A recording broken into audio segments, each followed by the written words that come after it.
Are you ready for this? Okay, are you ready for this? Because I don't think you're ready for this. Are you ready? Are you ready? Are you ready? Okay. Ready? 2 words. Gay pirates.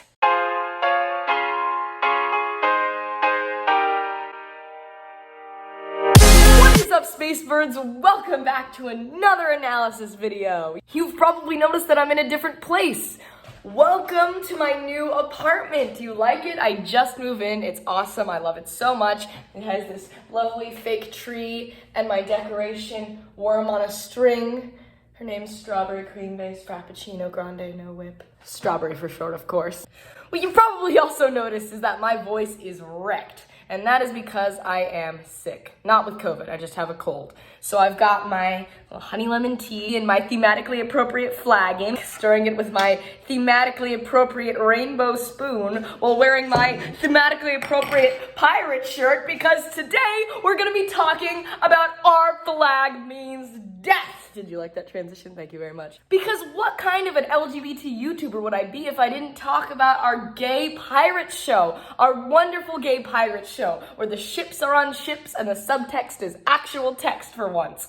In all seriousness though, if you haven't seen Our Flag Means Death, I highly recommend it. It's a lovely comedy show about the LGBTQ experience set on pirate ships, because what could be better than that, right? If you're gay, you've probably already at least heard of it, so I'm telling you right now, go watch it. It's on HBO. Now, let's get into it. Get my tea. Oh, I think I ruined the structural integrity of my taste buds. This is gonna be a different kind of analysis than usual because, for once, I don't need to gather evidence that the plot is pushing 2 characters into a romantic storyline, because it's explicitly stated and openly queer. How cool is that? Instead, I will be focusing on a specific romantic scene and explaining why it's making us all swoon from its sheer amazingness, using Shakespeare. Are you ready for the sheer nerdiness of this? Because I don't think you are. This scene takes place in episode 7 of the show, titled This Is Happening. The scene happens to actually be a namesake of the episode, showing that it's a really important scene, clearly. It's the part when Lucius, Blackbeard, and Steed are all sitting around their little fire and eating some home-cooked snake. Ed and Steed are up to their usual romantic antics, and for the first time, Lucius realizes how serious these two actually are about their relationship, whether they know it themselves or not. Edward and Steed have been together for 3 episodes now, and their romance has been building since then. And it's clear to say that they themselves aren't entirely sure what's going on between them, despite almost the whole crew realizing it. They've shared multiple scenes like this together, but this one has been the most intimate yet, for several reasons. You know what? I'm just gonna play you this scene.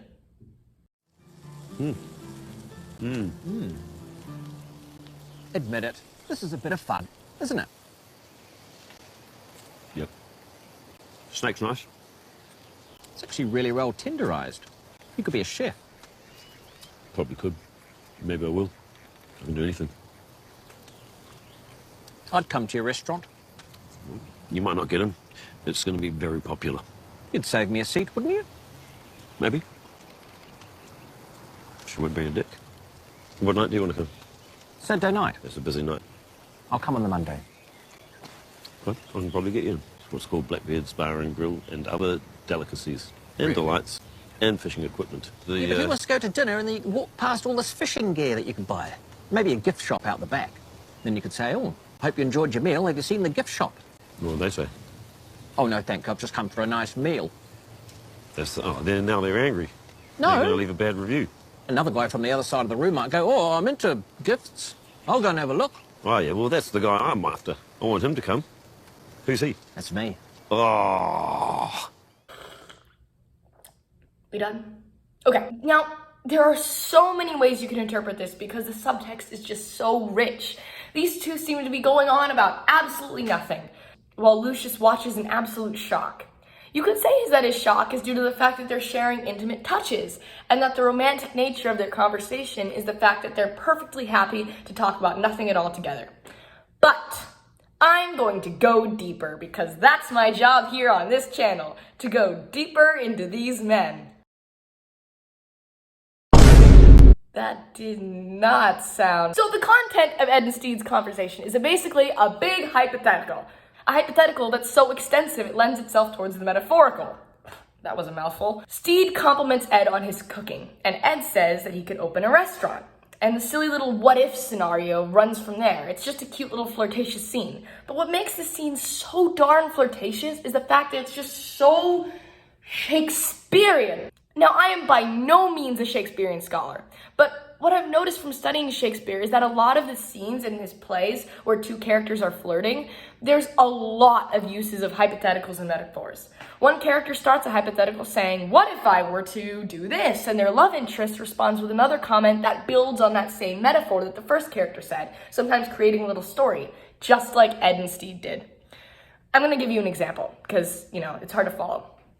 In The Taming of the Shrew, there's a famous scene where Petruchio calls Catherine a wasp. In response to that, she says the iconic line, "If I be waspish, best beware my sting." Well taken and like a buzzard. Come, you wasp, if faith you are too angry. If I be waspish, best beware my sting. My remedy then is to pluck it out. Aye, if the fool could find it where it lies. It is not where a wasp doth wear his sting in his tail. In his tongue. Whose tongue? Yours, if you talk of tails, and so farewell. What, with my tongue in your tail? Nay. These two characters are bantering back and forth about a crazy metaphor, and each one is building on what the other said in a more and more flirtatious manner. Although this scene is more aggressive, enemies to lovers flirtation, it still has the same concept. Two characters using metaphors to communicate their love, or in this case, lust. Now, let's look at another example. This time, let's get some LGBT action going. If any of you remember Twelfth Night, Viola is dressed up as a man, Cesario, and is sending a message to Olivia, telling Olivia to give Viola's boss another chance. But Olivia is starting to fall in love with this man, Cesario, not knowing who he really is. During their first conversation, Viola tells Olivia, "If I did love you with my master's flame, such a suffering, such a deadly life, in your denial I would find no sense. I would not understand it." That is not my best Shakespeare reading. Please give me a break. Olivia asks what Viola would do if she happened to be in love with Olivia, and thus the famous Willow Cabin speech is born. "If I did love you in my lordship's flame, with such a suffering, such a deadly life, in your denial I would find no sense. I would not understand it." Why, what would you? "Make me a willow cabin at your gate, and call upon my soul within the house. Write loyal cantons of contemned love, and sing them loud, even in the dead of night. Hallow your name to the reverberate hills, and make the babbling gossip of the air cry out, Olivia! Oh, you should not rest between the elements of air and earth, but you should pity me." You might do much. This scene is more direct than some other metaphors, with the love actually being addressed in the conversation. But again, same idea. "Oh, romantic interests, what would you do if you happened to be in this situation?" Well, I'm glad you asked. The way these characters are flirting isn't actually talking about anything that actually is happening, but rather discussing something that absolutely isn't happening. Coming up with fake scenarios in order to talk to each other about love. Let's do one more example, shall we? 3 is the magic number after all. Take some tea first. My voice is dying. Things I do for you guys. This example is yet again another famous scene with even more famous lovers. The most famous lovers, in fact. That's right. It's a scene from R&J, Romeo and Juliet. The scene I will be referencing here happens to be the scene where they first meet. They're kissing for the first time and stuff. It's all very romantic. But instead of saying things like, "I want to kiss you," and "I want to kiss you as well," they are once again using metaphors, this time religious ones. I'm going to play a version of this scene that I can dig up somewhere because, never forget, Shakespeare is meant to be watched and not read, no matter what your English teachers tell you. Remember that, kids. Anyway, here you go. If I profane with my unworthiest hand this holy shrine, the gentle sin is this: my lips, two blushing pilgrims ready stand to smooth the rough touch with a gentle kiss.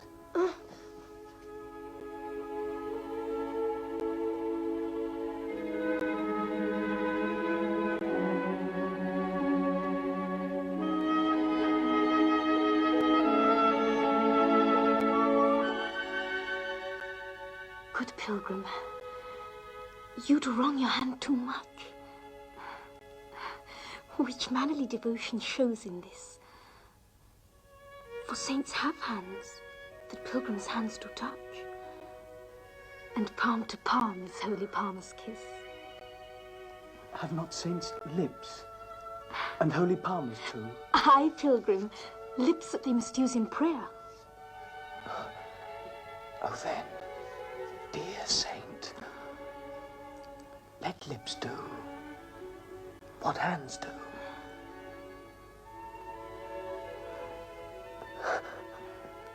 They pray. Grant thou, lest faith turn to despair. Saints do not move, though grant for prayer's sake. Then move not.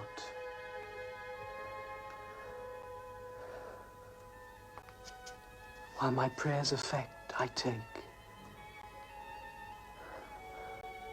Thus, from my lips, by thine, my sin is purged.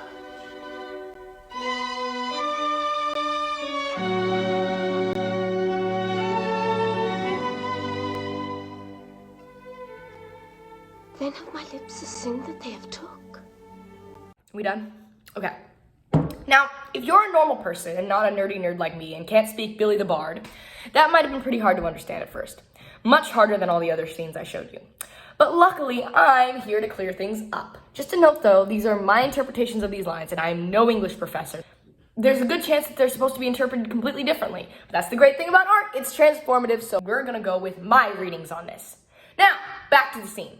So, Romeo is starting off with what he probably thinks is one of his best pickup lines, full of flowery language and metaphors and such. But one of the metaphors he mentions is the religious ones about blushing pilgrims of his lips. Juliet takes this religious metaphor and absolutely runs with it. She claims that if she was truly all that religious as his pickup lines claimed, he wouldn't need to kiss her because saints and pilgrims are so holy, all they do is touch hands.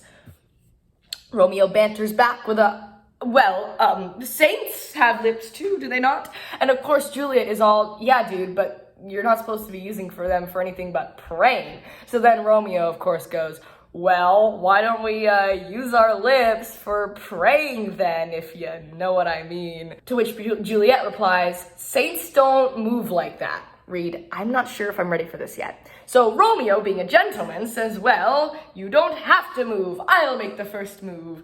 I got you. Don't worry about it. And Juliet finally concedes and says, well, since we're praying, we're removing all of the sin through our lips. So they're basically, yeah, just flirting through religious references, and that's how their banter goes. I'm gonna play you guys the scene again, since it's now been translated to 21st century language, and you hopefully probably can understand what they're saying now. Here you go. For saints have hands that pilgrims' hands do touch, and palm to palm is holy palmer's kiss. Have not saints lips, and holy palmers too? Aye, pilgrim, lips that they must use in prayer. Oh then, dear saint, let lips do what hands do. So you see, the entire time they're just flirting in hypotheticals and metaphors. With these two, they're using religious ones. This fits very well for the situation, actually, because Romeo and Juliet are supposed to be young and innocent, and without much experience with romance, so they're using something that they know to build off of to communicate with each other.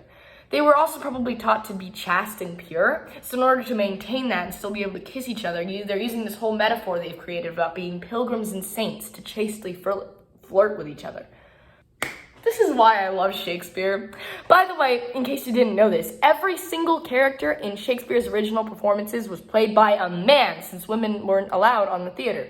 So before we move on, I want you to imagine every single one of those scenes, except with two ragingly gay British gentlemen in spectacular period clothing. You done? Good. Now, speaking of which, you like that transition, let's come back to our flag means death. But this time, I want you to think of everything we've just seen, all those scenes from Shakespeare, all the analysis we've done, and then let that ruminate in your brain while we go into this scene again and see if it gives you some more context. You ready? Okay, let's see our flag means death scene again. You could be a chef. Probably could. Maybe I will. I can do anything. I'd come to your restaurant. You might not get in. It's going to be very popular. You'd save me a seat, wouldn't you? Maybe. She won't be a dick. What night do you want to come? Saturday night. It's a busy night. I'll come on the Monday. Well, I can probably get you in. It's what's called Blackbeard's Bar and Grill and other delicacies and delights and fishing equipment. Yeah, but who wants to go to dinner and then you can walk past all this fishing gear that you can buy? Maybe a gift shop out the back. Then you could say, oh, hope you enjoyed your meal. Have you seen the gift shop? What do they say? Oh, no, thank you. I've just come for a nice meal. Now they're angry. No. They're going to leave a bad review. Another guy from the other side of the room might go, oh, I'm into gifts. I'll go and have a look. Oh, yeah, well, that's the guy I'm after. I want him to come. Who's he? That's me. Oh. You see the resemblance, right? I'm not crazy. Ed opens up this hypothetical of, well, what if I was a chef? And like a proper Shakespearean character who's absolutely head over heels, Steve continues that hypothetical with a suggestive little, I'd come to your restaurant. They're using this hypothetical to communicate and bonding through bantering back and forth with it, just like a classical Shakespearean romance. And this is perfect for these two specifically for so many reasons as well. Spoilers coming up if you weren't warned, by the way. See, Edward is not a very emotionally available person. He's not very good at the whole talking about emotions sort of a thing. He spends the whole show trying to cover it up, and when he confesses to Steed, he has to use third person for crying out loud. And when he finally does open up emotionally for just a minute, he immediately does a 180 and starts maiming people to try and get rid of his feelings. Edward, please sort your life out. So, basically what I'm saying is, speaking in a hypothetical, just like a repressed Elizabethan maiden played by a gay man, is exactly the kind of thing Edward Teach would do. And Steed understands Ed. He's also repressed as well, but he's always much more in touch with his feelings, as we all know. So he's able to play along and have that discussion with Edward without actually having that discussion. Wait a minute, Airlocks and Aviaries, we've talked about the hypothetical, but what about the metaphorical? You may be asking. Well, I'm glad you asked. See, all the Shakespeare scenes we've seen are all conversations about hypothetical situations, meaning things that aren't happening, but what would happen if they were. But they're also metaphors for what's going on with the characters as well. Kate's wasp metaphor is about her attitude and how men perceive her and how she has to fight back. Viola's willow cabin speech is a metaphor for her pining, and Romeo and Juliet's praying metaphor is about them kissing. So what is Ed and Steed's restaurant metaphor about? I want you to take a wild frickin' guess. It's about their relationship. Ed is saying his restaurant is so popular, Steed might not be able to get in, meaning Ed is a pretty closed off person. And he's also a famous pirate with a reputation, so it would be hard for him to be with Steed. But of course, Steed isn't giving up. He says he'll find a time to come to Ed's restaurant when it's not busy, meaning not a lot of people are there around them. Then they continue to talk about Ed's silly little ideas on how to run a restaurant, and Steed builds on it even more, and eventually tricks Ed into saying he'd want Steed at his restaurant by saying he's someone who just wants to come along and look at what all the restaurant has to offer. There's literally so much going on here. I was dying when I was first watching this scene, and so was Lucius, apparently. The reason we're seeing this romance in this is because they're not talking about Blackbeard opening up a restaurant and whether or not Steed would be able to get a reservation. They're talking about Edward's life and whether or not Steed has room to be in it. Ed might think he doesn't have room for Steed at first, but realizes that Steed is the exact kind of person he wants to be in his life, or he wants visiting his restaurant. It's all a big metaphor, just created out of hypothetical situations these characters are building on together, just like Shakespearean scenes. And because this is Our Flag Means Death, I'm going to connect this whole metaphor business with LGBT culture because I can. As I said, one of the reasons these characters use metaphors instead of speaking literally is they're not good at talking about relationships like this. Like little Romeo and Juliet, they're extremely repressed and inexperienced in this field. But Romeo and Juliet are repressed and inexperienced because they're young and come from big rich families. Edward Teach and Stede Bonnet are both middle-aged men, but they're still having to flirt like teenagers because, you guessed it, they are gay.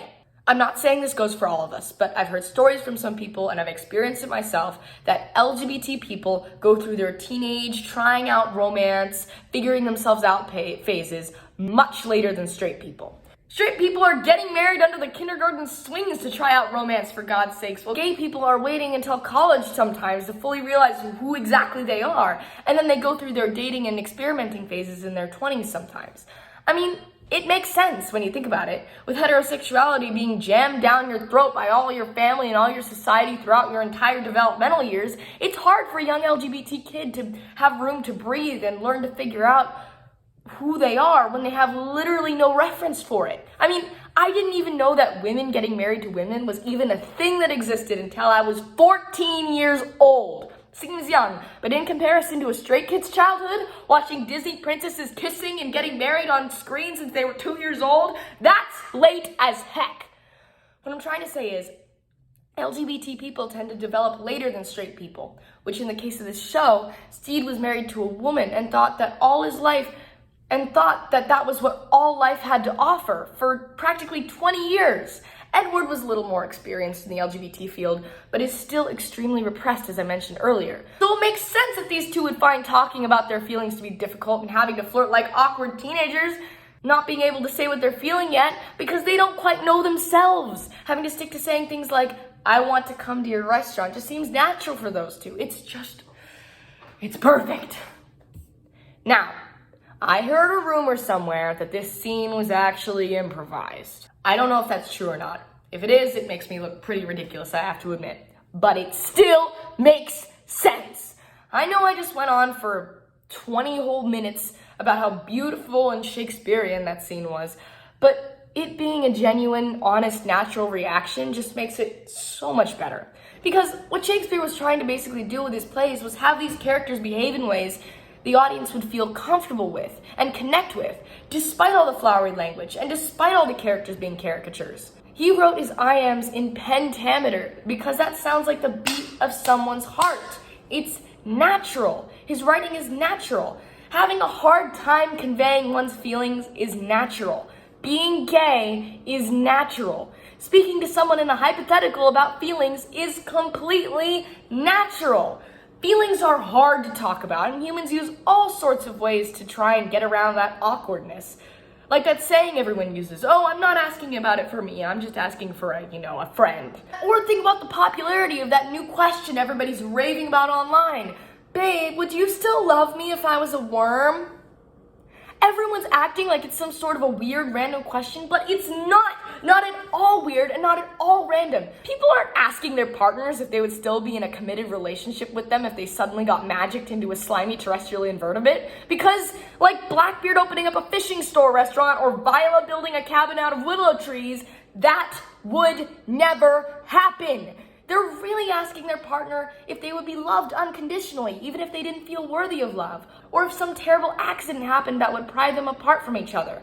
They're asking for their partner's support and validation. But that stuff is hard as heck to talk about. So instead we just say, babe, would you still love me if I turned into a worm? It's a metaphor. It's all about metaphors because emotions are hard for us. So if we want to pour our heart and soul into someone, but we're afraid somehow, just like Catherine and Petruchio, or Viola and Olivia, or Romeo and Juliet, we just make up a hypothetical situation. A hypothetical situation that both partners can contribute to. One that's actually a metaphor for what we really want to be saying to each other. This is all demonstrated beautifully in that one little restaurant fishing shop scene in Our Flag Means Death. And that's that. I really hope you guys enjoyed this video. It got kind of off the rails there, but I don't care, I had fun. And I hope I might have taught you guys something too. Who knows? Anyway, if you haven't seen Our Flag Means Death yet, go watch it on HBO. If you still don't understand Shakespeare yet, congratulations, neither can I. I just hope that no matter what, you have an amazing day, and remember, you are valid. Bye.